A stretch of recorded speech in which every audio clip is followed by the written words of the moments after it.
So joining us today is Mike Currane. He is a Clare man that helps Irish players secure contracts in the AFLW, and he works as an AFLW talent ID and elite coach. You might know him as AFLW Ireland on social media. How are you doing, Mike? Great, Kevin. Great to be on to have a chat. Thanks for having me on. So we were just chatting a bit there before we started recording. It's been a hectic couple of weeks for you, has it? Oh, it's been crazy. Yeah, we're kind of at the back end of the recruiting for AFLW 2025, which is a bit mad in that the grand final was only a few weeks ago, but literally everything is pretty much shoehorned into the last few weeks of the year. So yeah, we went straight from the grand final to an initial rookie signing period that lasted across a period of 4 weeks, and then we had the AFLW draft just recently as well. And now there's a bit of a break for Christmas for everybody. The clubs, AFLW, everybody's going on holidays now for a couple of weeks. And then there's another rookie signing period coming up in February 2025 for a period of 4 weeks.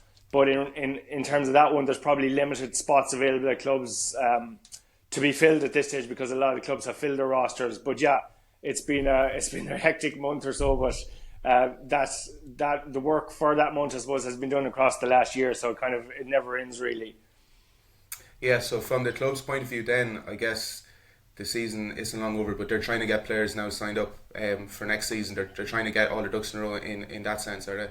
Yeah, literally that's the way it works. As I say, one season has just finished and now most of the recruiting is done for next year already, AFLW 2025. They try to get it all done by the end of the year so that there's a clear break there for Christmas, which kind of didn't happen before. You know, the season kind of ran across Christmas both sides of the year. So they changed the dates of the season there recently enough. So yeah, a lot of 2025 is done and we're actually looking ahead to 2026 even at this stage, which seems mad, but it's kind of always working a bit in advance, I guess, as well. So I want to get into it and just kind of, I guess, the way I'd like this podcast to go would be to explain from a player's point of view the process of actually going from being a player in Ireland and then ultimately getting signed by an AFLW club. But just before we do that, we might just jump back a bit to how your interest in AFL initially started. Like, I know you were involved in the men's and the women's league here in Ireland, but can you just bring us back to watching the game, playing the game, how it all kicked off for you? Yeah, geez, we don't have long enough for all that, Kevin, tonight, I think. But quickly, I suppose, yeah, I've been involved in AFL in Ireland for 25 years now at this stage. In 1999, I kind of started, and that, I suppose, came from an initial interest as a teenager, I suppose, in Ireland, which was a bit bizarre at the time to be interested in AFL, but I just got hooked in this sport that I was able to see highlights of, I think, at 11 or 12 o'clock on a Saturday night on TG Kahara, whatever it was called back then, and, you know, just the likes of Jim Steins, I suppose, was the inspiration. Everybody knows Jim Steins, absolute legend of the game. He was one of the main reasons I got hooked on it initially. You know, he won the Brownlow medal in 1991, the only Irish player ever to do that. Huge achievement. And, you know, that kind of love of the game grew. And just then when I left Clare and went to college, I'd been playing Gaelic football at home when I went to college. I suppose, as a lot of people do, you're kind of away from your club, etc. And I was looking for something different to do. And to cut a long story short, you know, I met a few other like-minded people that wanted to have a kick of a shern, and we ended up just having a kickabout that turned into 30 or 40 people running around the Phoenix Park, that turned into the first clubs in Ireland. And then in 2000, I was involved in setting up a league here in Ireland. In 2001, I set up the Irish national team and also a European Australian Rules Football Council to try and grow the sport across Europe. And that went on, I suppose that was the infancy of what is now AFL Europe. And, you know, it just grew from there. I played myself for a number of years. I played on the Irish national team. I got to go to Australia a couple of times and play football over there, including playing in some of the big stadiums in Australia. So, you know, all of that was absolutely an amazing experience. And after that kind of playing segment ended, I got into coaching initially with the men's team. My brother was head coach of the Irish men's team for a long time, so I was helping him a bit. But then once I kind of jumped forward to 2017 and the AFLW competition was introduced and was starting, I suppose I started a women's competition here at home in Ireland, and also was just aware that there was an opportunity here for Irish players to get involved at a very early stage in this new competition in Australia. And I kind of, from 2017 on, then I was working in that in various guises. And then I suppose COVID happened, I think 2020 or whatever. And then from that point on, that was the end of all international competitions and stuff here in Ireland. So from that point on, I focused fully on the professional and elite side of the game. And from then until now, I've been working fully in AFLW Talent ID and recruiting those Irish players and getting them over there. So I suppose across the competition in total, I've been involved in one way or the other with the recruitment of, I think it's 45 Irish players to date. And more recently, including the few announced across the last few weeks, I think we're up to 25 players that I've been responsible for getting to AFLW in the last 3 years. So yeah, it's really something that's grown. I suppose that's something that everyone will have seen at this stage as well. And I have been in touch with your brother Brian over the last couple of weeks as well. So he primarily deals with players going to the men's side of the AFL, does he? And then you're obviously more focused on the women. Yeah, look, we're doing a lot of work together at the moment, as it turns out. But Brian would have been involved in the men's talent program across the last 10 years or so as well. So he still does a lot with some of the guys. But there's also a lot of crossover now at the minute as well. He helps coach some of the female players with me as well, and likewise, I do a bit of work with some of the male players, but he would have been more heavily involved on the men's side of it. So I suppose we're kind of working in conjunction with each other across both codes. But there's a lot of differences between both the men's and the women's game in terms of the recruiting, how it works, and I suppose obviously the different stages the games are at. AFL men's 150 years plus, AFL women's is just heading into its 10th season now, so massive difference. Yeah. So look, just to set the scene at the moment in the AFLW, like I saw Amy Gavin Mangan, who's from Offaly and a really talented player, has just signed for North Melbourne. So she's been the latest one. But how many Irish players are on the books now of AFLW clubs? I have to do the final calculation because it's so live at the minute. But like the season just past 2024, we had 36 players on the list and 33 active players. So 3 of those players were inactive. At the end of the season now, there's been a couple of players who've stepped away from the game and a couple of delistings and stuff, and that's kind of par for the course. But with those 7 new players now across the last few weeks, I think it'll be higher next year at the minute. By how much, I'm not certain, but it's probably, you're probably gone up to 40 and back down to about 35 or 6 when it all balances out. And bearing in mind, there's still another short window of recruiting to happen in February, as I mentioned there at the start, although not sure how much will happen in that from an Irish point of view at the minute. But yeah, it's definitely going to be in the high 30s and probably a record number playing next year. So we already had a record number this season, as I said, 33 active players with 36 signed, and that's going to be higher coming into next season. So it's just growing year on year, and it has been from the start. Like if you throw back right to the first season in 2017, there was just one Irish player involved, and that was Laura Corrigan, who was actually already based in Australia. Then Cora Staunton became the first player, I suppose, to head over from Ireland specifically for AFLW and join her in 2018. And then it went 1, 2. The following season there was 5. The following season there was 12. Then there was a big jump to about 22, I think, after that. And it's just steadily, after a blip in kind of the COVID seasons, it's steadily gone up and headed into and broke into the 30s across the last 2 seasons. Yeah, because look, I remember at the start the league was obviously in its infancy and they didn't have the same academy or structures for underage players coming through in Australia. So the obvious thing was to take these ready-made athletes from Ireland. But I remember the sense was that it would level out at some point and that more Australian players would come through. But it seems to be still trending that more and more Irish players are still going over. Like, have you been surprised that clubs are still really keen and they're taking more players on? Did you expect it to kind of level out with the introduction of academies and pathways in local areas in Australia? Yeah, I think there was always going to be a scenario where, when the competition started, initially there was no structure for women's football in Australia at all. Yeah. And, literally girls had never played before. So if you jump forward 8 years now, young female players that were 10, 11, 12 when AFLW started are now 18, 19, 20, and they're coming through, having played a few years and come through various talent pathways in Australia. So there's a much deeper pool there now, which there wasn't at the start.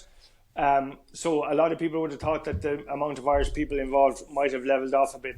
But I think what has really kept the Irish numbers increasing as opposed to levelling off is the fact that the Irish players are going over are making such a massive impact on the competition.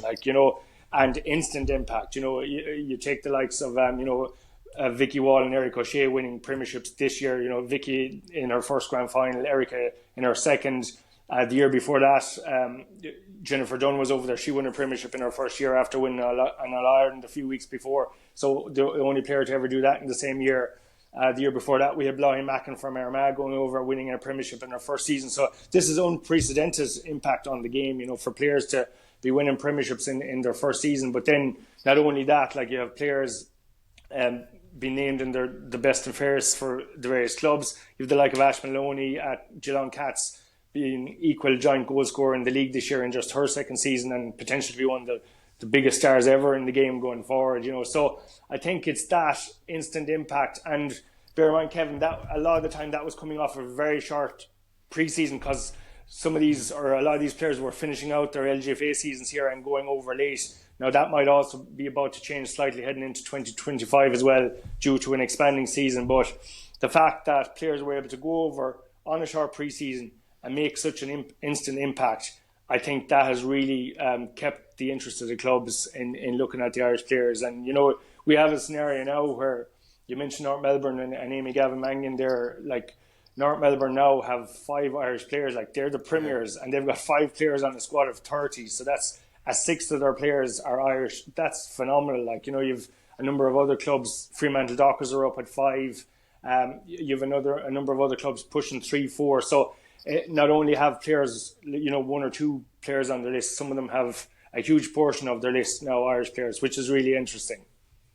Yeah, and as you said, like, they're all having a big impact in the league as well.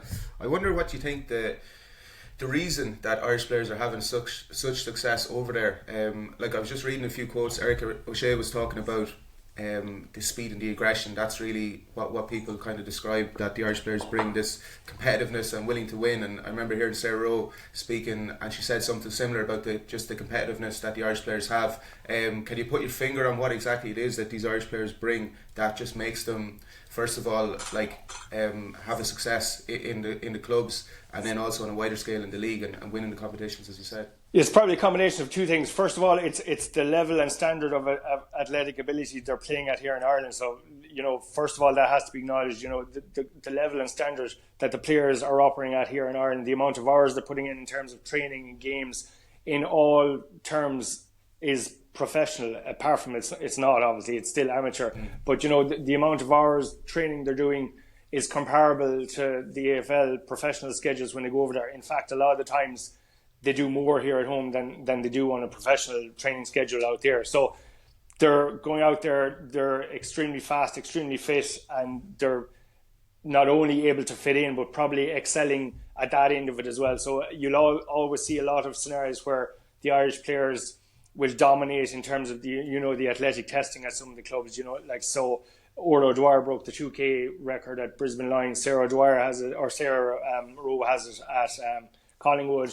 Eilish O'Dowd this year, a first-year player this year, equals the time, or I think it's the 1 mile record at GWS Giants. So they're coming in and they're instantly in the top 3 or 4 players in terms of athletic ability, which obviously is a great start. And then, I think you hit the nail on the head there a few seconds ago, and the Irish players will always reference this, and the coaches and the clubs always feed this back to me as well. It's the competitiveness. Like, the Irish players simply do not know how to lose or do not know how to give up. They're just super competitive. They want to win. They want to compete. They want to increase the standards of everything around them. So you see standards increasing at training, standards increasing in terms of off-field, in terms of how players are looking after themselves, recovery, rest, all of that sort of stuff. That's probably something that's very consistently fed back to me from all the clubs, is that the players are just raising the standards of the group, of everybody around them. And, I think that just comes from the way they play the game here at home, that you're playing with your local club that you grew up with effectively, and that spirit is there. Sometimes that's not missing, but not at the same level within the AFLW clubs, because a lot of the times it's players that are brought in, from various different parts and through drafts and whatever as a group, and then they have to try and gel and compete together. So the Irish players are definitely helping to lift the standards within each of those groups. So it's a combination of that outstanding athletic ability and, that innate competitiveness and toughness that the Irish players have. Yeah, and from a player's point of view, then if you're a player back in Ireland and you end up going to an AFL club, I guess there's probably two ways. Either you identify a player and you bring them to the clubs, or else the players might contact you and say, I'm interested in doing this. What percentage would it be players that you identify that end up signing with a club? And because I'm interested in the other aspect, when a player just messages you and maybe might not be on your radar, and then all of a sudden they end up going over there. So what's the kind of split like? Oh, it's that's an interesting one. Like, I think, first of all, in terms of players messaging me and awareness of the sport and awareness of the opportunity, that has increased significantly year on year across the last number of years as well. Now, that's obviously in direct correlation with the number of Irish players that are over there and just awareness of it. At this stage now, everybody has somebody on their team that has gone to Australia pretty much. You know, there's the spread across the counties. I think there's 18 counties represented at this stage. So everybody knows somebody, or everybody's played with somebody or against them that has gone over. So now they're aware of this opportunity. Whereas when we started out of this a few years ago, there probably wouldn't have been that awareness of it as an opportunity. And, you know, it was a lot shorter season initially. You know, it's gone from 3 or 4 months now to 6 months plus in terms of the actual football commitment across a year. But in terms of the percentage, yeah, obviously the talent ID that I would do here is one element of it. There is then the players that reach out because, you know, they've seen their teammates or whatever go over and succeed. I haven't actually done the figure of how many of those would translate to getting selected after, but that certainly, I suppose, to me and the clubs anyway, shows a desire to be seen and a desire to be picked, which is huge. Because the other thing that some people don't realise, I suppose, is that not every Irish player wants to go to Australia, and that's fair enough. You know, they're not just trying to take everybody, and some of the players are quite happy just to keep playing here. Keep playing LGFA, you know, they have work commitments, they have college commitments, all of that. It's not on the radar at the moment. It might not ever be on the radar, and that's perfectly fine. So the first thing we got to establish, I suppose, is if we identify a player, is are they interested? You know, first of all. So if a player comes to you directly, that question's already answered. You know, they're interested and they're keen. So that's always an interesting side of it as well. But you know, they get the same opportunity as everybody else. We go through the same process. We put together the same profile information, do the same testing, all of that sort of stuff for anybody. So everybody gets, I suppose, gets an opportunity to be seen, which is very important as well. Yeah. So can you bring us through that process then? Because I think people will find it interesting. So say, for example, you have identified a player maybe from watching games, or you've seen a bit of them and you think this player has the potential to make it over there. What's the process like then? Okay, well, generally, as I say, you're kind of starting off initially by establishing, is the player interested now or at all, first of all, and that's the most important thing. So generally what you'd be doing is, if a player is interested, we would then be trying to figure out at what stage would AFLW make most sense for them. So it's very important both to myself and to the AFLW clubs, like, for example, that anybody that's in college or university finishes that out, and, you know, if they're doing a master's, they finish that out, or if they have an opportunity to go on to do a master's after college, that they take that and do that. Like, there's definitely not a scenario where you're trying to grab players now and get them over there. It's when it's best for the player time-wise, it's when it's best for the clubs and it's best for us, basically. So generally, you're kind of figuring out when the player... if the player is interested, when the player might best fit into AFLW. So you kind of map that out. Literally at the start there, I said we're already recruiting for 2026, but we have a list that would be going out to 2027 and beyond as well. So you kind of slot players into what season they might be ready, and you kind of that information, then you gather some basic information, you know, profile information, get some highlight reels together. We go and do some kicking and skill sessions with myself on the pitch and get some vision of that, and just that's a little bit of education as well as analysis, I suppose, and that might happen over a period of time as well, you know, depending on what kind of time frame the players are, if they're a season away, if they're 2 seasons away, and all that information gets fed back into to the various clubs, and in a lot of cases then it depends on, in any given season, it depends on what a specific club is looking for, you know. So a lot of the time they will come almost like with a shopping list, like, for next season we need a small key defender, or we need a small fast defender, or we need a tall central player, or we need a player that's able to impact the scoreboard, and that'll be based on what they've left on their list in terms of spots, or what they've decided they're lacking from a list management point of view and stuff like that. So then it's a case of matching that requirement up with the players I'm working with. So, okay, we've got player A, B, C here. And then we generally would set up introduction meetings with the clubs and go through a process. That might be one meeting, it might be two meetings, it might be multiple meetings. And at various stages, you're meeting different people within the club. You're gradually moving on from list managers to maybe meeting the head coach, the head of AFLW, meeting some of the strength and conditioning team, the high performance team, all of that sort of stuff. And at that stage, then I suppose you get to when all of that is done, and when clubs have assessed players, and in some cases they might come over and meet the players here over whatever time frame that is. That can be very short. It can be like literally a couple of months, or it can be a couple of years. Everybody's on a different trajectory, and I suppose that's the stage then that you get to, if contracts been offered or spots been offered, and then you go through that process of a bit of going over and back to make sure everything's okay with contracts, and if players are happy to accept, then they accept their contract. And I suppose that is part one, or phase one as we'll call it, done. You've gone from being talent ID, assessed, offered a contract and recruited effectively, and then you that's only half the battle. Then you have to turn to phase two, which is the logistics of physically getting a player over to Australia as well. So you're looking at everything then from visas, flights, when are they going to go over, where are they going to live, who do they want to live with, all of that sort of stuff as well. So, and then I suppose there's an element of onboarding the players in terms of some gym programs, running programs, education and stuff, without disrupting what they're doing here at home. That's always important, whether that be education stuff or whether they're playing on with their counties and stuff. Anything that's happening in Australia while they're still based here will just be complementary to what they're doing already. It won't be a distraction.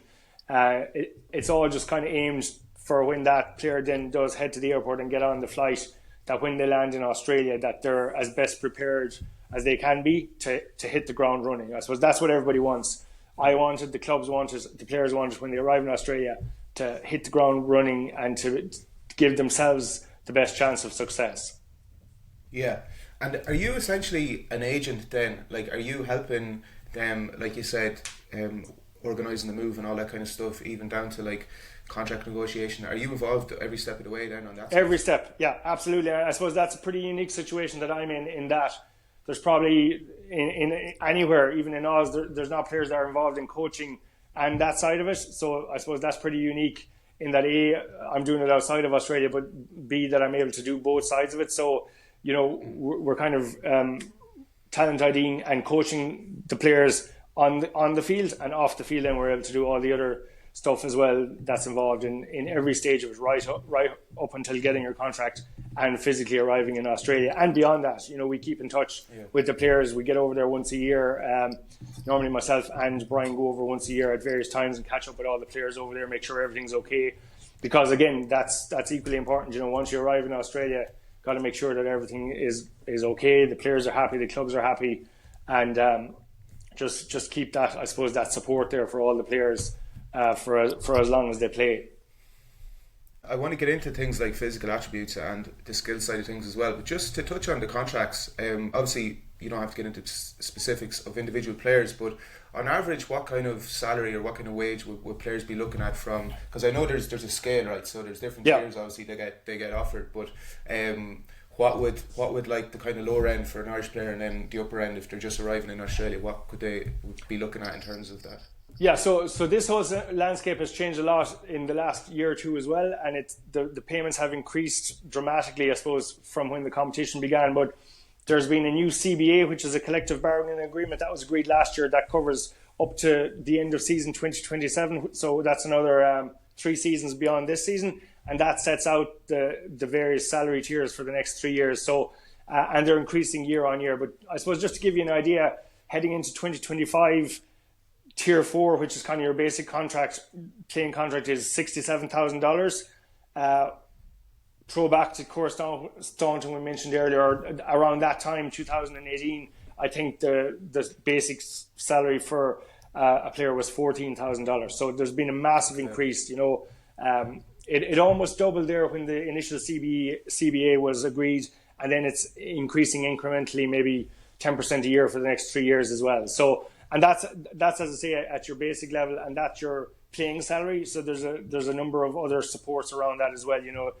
players are entitled to living allowances, relocation allowances, flights, visas, all that sort of stuff as well. So, that's just the playing contract side of it. There's also opportunities for players to work, have employment contracts outside of their football contract, subject to visas. But yeah, that gives an idea, I suppose, of your basic starting point. And then in terms of the structure at each club, you've got tier 1, 2, 3, 4, tier 1 being the highest salary. I think there's only 2 players at each club allowed to be on tier 1. There's 3 or 4 on tier 2. There might be 10 on tier 3. And then the majority of players, I think 16 out of 30 are on tier 4. So that's kind of your standard. Okay, and say if you were on even tier 2, what kind of wage would you be looking at then? Off the top of my head, tier 2 is probably, tier 4 is 67. I think tier 3 is 79. Tier 2 is probably up around 85 to 90, and tier 1 is 100 plus, so just to give an idea. Yeah, and then like a lot of the players, I know just from talking to different Irish players over the years, that I don't know how long the season is now, maybe 6 months, whatever, but they do have the opportunity then for the rest of the year, if they are staying in Australia, they can work part-time depending on the visa and things like that. Yeah, so the actual playing contracts now with this new CBA are actually a 12-month contract. They run from the 1st of January to the 31st of December, even though the players are only obligated to play football, I suppose, for 6 months of that. The main reason for that was, I suppose, because the Australian players, they were playing on a 6-month contract and then they were kind of in limbo for 6 months. And, even simple things like trying to get bank loans, mortgages, all that sort of stuff when you weren't able to show consistent salary. So that was one of the primary reasons that changed. So technically, even the Irish players are on a 12-month contract. The first day that you're obligated to be in Australia is the first day of pre-season. So, for example, for next year, that's the 12th of May. But generally what you're seeing now is that clubs will have unofficial pre-seasons or pre-seasons, as they call them. So they'll start doing group sessions maybe from March, April on as well, a couple of months ahead of that. But regardless of that, the players generally are able to do employment contracts if they want. A lot of the time, depending on your visa type, that might have to be within the club. So it might be restricted. So you might have to work within the football club. But again, you see numerous examples of that. So like Eric O'Shea works in the Kangaroos shop for the last few years, for example. Vicky Wall has worked up in the marketing department.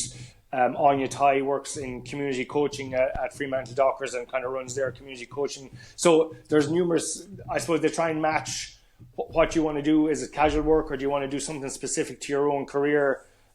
There's scenarios where we've people that are physios that shadow the physios on the AFL men's side for a few months, all that stuff. Like the clubs are all about, I suppose, continuing professional development for the players as well, so that not only are they playing football, but they're also developing whatever career that they're in or aspiring to be in as well. Yeah, and I know the clubs are quite accommodating for, say, family members and partners and things like that as well. Like I was in Sydney last year for a year and I would have been friendly with Jenny Higgins and Cottle Shine over there, and Cottle was brought in a few days a week helping out as kit man and stuff like that. So they are quite good that way as well, that the partners will come over, they'll help them out as much as they can in terms of finding them a role in the club. Oh, 100%. The same, was when Breed Stack was there. Her husband Corrick was a runner on the team as well, so they're very good from that point of view. And I suppose that's part of the process that we work through here as well. Once a player is signed, is she travelling on her own? Does she have a partner? Does she have a family?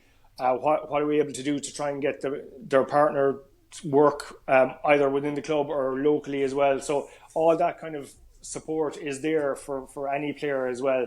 But yeah, it's great to see that, that they're able to get as many people involved in the club, and it's great for the players as well, obviously, that their partners are involved if they're there with them. Yeah, and I'm sure that can obviously help you settle in a lot more and stuff like that as well. Just in terms of, like, you kind of gave, you were just laying out, say, what clubs be looking for, and sometimes they would come to you with different attributes, and it's probably hard to nail down a few, but if I was a player now looking to get a contract with an AFLW club, are there certain physical attributes that they would value over others, or is it really like position specific? So this is interesting, and this is where there's a slight contrast between men's and women's, right? So if you go, well, first of all, if you're tall and fast, you've got 90% of what's needed, right? specifically in the men's game. So, for example, the men's recruiting is slightly different in that they tend to recruit the players at a slightly younger age. So they're more they're monitoring players from kind of 17, 18 onwards. The likes of Oisin Mullen, when he went last year, I think was 23. He was the oldest player recruited in a while, and that might have changed some of the team's opinions on it. But generally, they're looking for younger guys that are probably, in a lot of cases, going straight from school or straight from college. In that scenario, they're primarily looking for endurance running and height. So, for example, the last, I was involved in a couple of combines back through the years. My brother was as well. Generally, a 2K time trial, the first 1 or 2 players in a 2K time trial in the men's are the ones that get the most attention and are almost immediately snapped up. So there's a lot more emphasis on those, I suppose, physiological attributes and testing results, a lot more objective, because I suppose they're fitting in, I suppose, as a cog in a machine in the men's side of it. And it's slightly different as well. In the men's side, the Irish players generally go as Category B rookies, so that's a specialist category, which means they're outside the main list. So they're not part of the main list. And it's a bit of a shot to nothing for the clubs. It's not within the salary cap and all that sort of stuff. So they're not giving a spot up to bring over an Irish player, basically. Like there's an opportunity. Yeah. And it's something that I think I'd like to see come into the women's game, and it might come in as well, but not before 2027 at this stage. Whereas in the women's game, an Irish player recruited, even though they're recruited as rookies, they're still taking up one of the 30 list spots. So it's a lot more critical, I suppose, that player is able to make that instant impact that we said there earlier. But yeah, across the board, across both codes, male and female, generally speed and or height. And if you've got both of them, you're on a winner. And generally then it's nearly more important. It's always assumed you're going to be you're going to have excellent athletic ability. Equally as important then is, character and personality. And that's definitely the same in both men's and women's. The clubs place a huge emphasis on that. And that's why, there's so many rounds of interviews. There's character testing. There's all that sort of stuff done. Because it's very important that the clubs, if they're bringing somebody halfway around the world, that player is going to fit into their group and is going to be a positive impact straight away. And so, I nearly say to players that's as important as the physical side of it is your character, your ethics, your morals, your work ethic is the most important. Your ability to learn, they really want players that are coachable, that are just going to be a sponge, that are going to work to individual development programs, listen to what's being told and them, take it on board and go away and come back better, get a little bit better every day. So yeah, it's a combination, Kev, I guess. You've got those physical attributes which are obvious, speed and endurance running, height in certain cases for key positions, but not necessarily either. The likes of Niamh McLaughlin, Lauren McConville that have got signed recently, small, fast, tough players as well.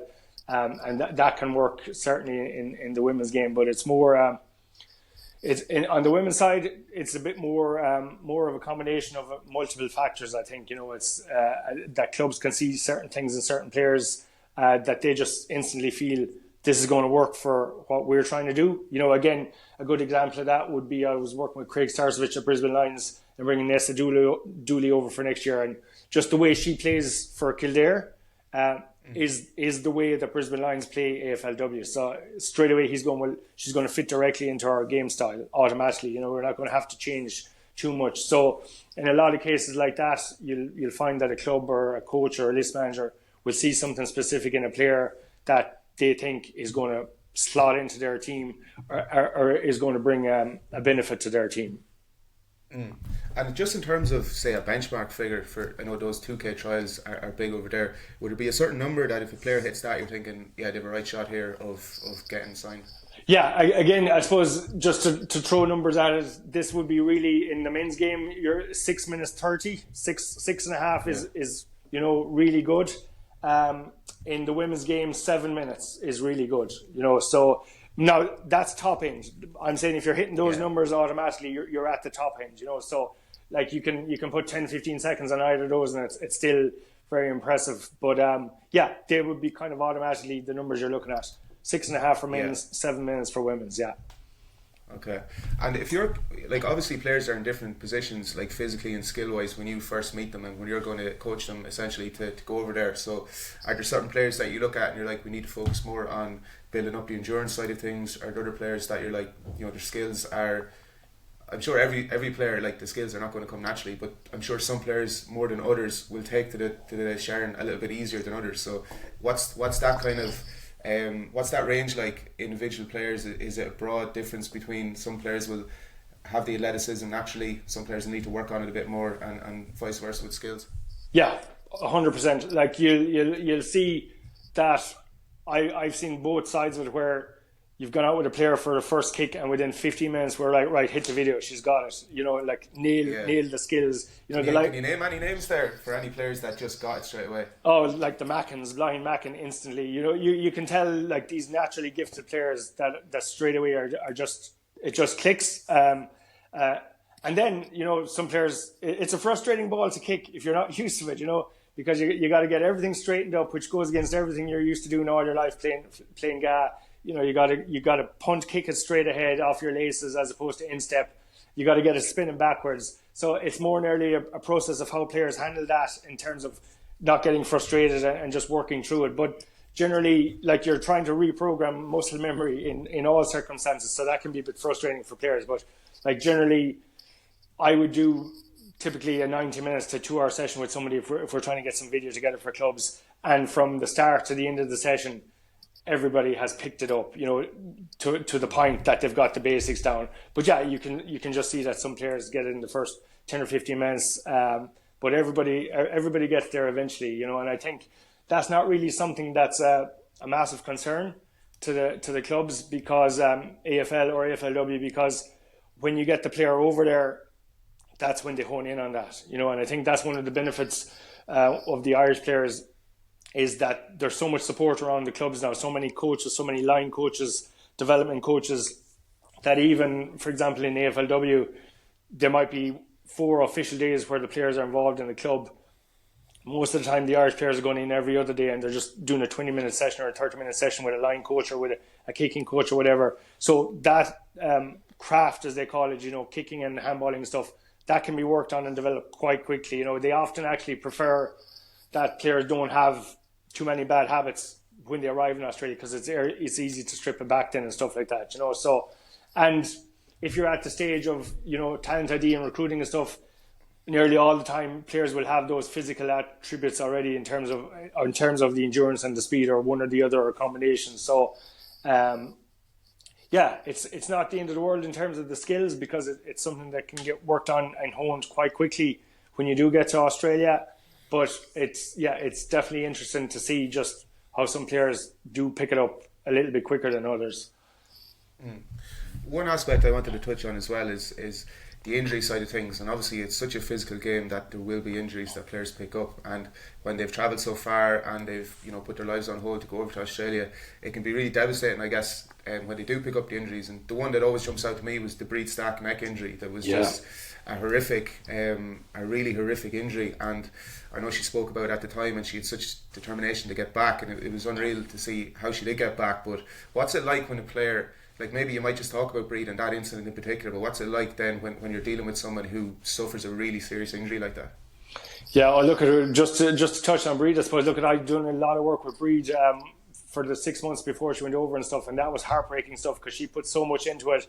You know, that was one scenario where, you know, she took her husband and her son and moved to Australia. Massive commitment to do that, you know, and she was absolutely flying it, because Breed is like, gets her head stuck into everything. Like, if she's doing something, she's doing it 100%. Like, so yeah, that was devastating, I think, you know, to be so far away from home when it happened at the time, and so early in just a practice round as well. But the one thing I would say in terms of all of the injuries, and I'm sure Breed and the other players would testify to this as well, that the support that's there within the clubs and within the AFL itself for injuries is phenomenal. Like, you know, because there's been a lot. Like, even Cora Stonehisher, she broke her leg in 3 places in off season, and, you know, people wrote her off that we never see her again, and she was back playing the following season. You know, there's not too many players that would do that, and that's just more of a sign of Cora's, you know, stubbornness and single-mindedness as well. But you know, ACLs happening all the time. Anya Tai and Fremantle Dockers is out at the moment with her third AFLW ACL. Like, that's an awful story. Like, but no doubt, Anya will be back at some stage next year or soon after. Like, she's come back twice already, and shown signs to be one of the top players in the competition. But just, that kind of resilience that we touched on earlier, and that competitiveness, that comes through there as well, and the injury side of it. But I suppose the main difference is that levels of support that's around you at the club. Like, if you're doing an ACL, you're getting surgery within 48 hours as opposed to within 3 or 4 weeks here at home and stuff like that. It's dealt with. You're put on a recovery and rehab program instantly, and that is like severely monitored. Like, you're not going to do anything excessive and stuff like that.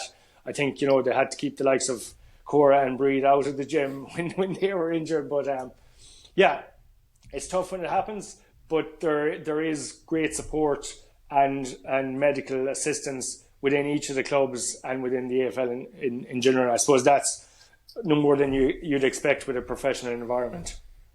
Yeah, and I think the thing to emphasise there, like, they have the exact same access to facilities as the men do, so it's the elite level of medical S&C, everything that they're getting over there, which obviously helps a lot. Just a kind of a final one for you, like, I think we would have seen recently in Kerry, the Kerry County Board Chairman sort of speaking out against the number of AFL clubs that are poaching in inverted commas, but that's a term he used.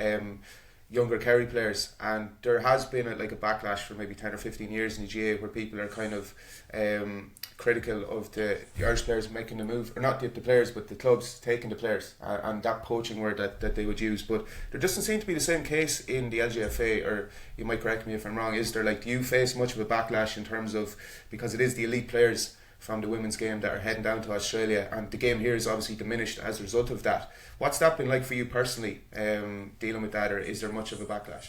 Do you know, there isn't much of a backlash. Am I surprised that there isn't more? I probably am, to be honest. I'm delighted that there isn't from a personal point of view, obviously.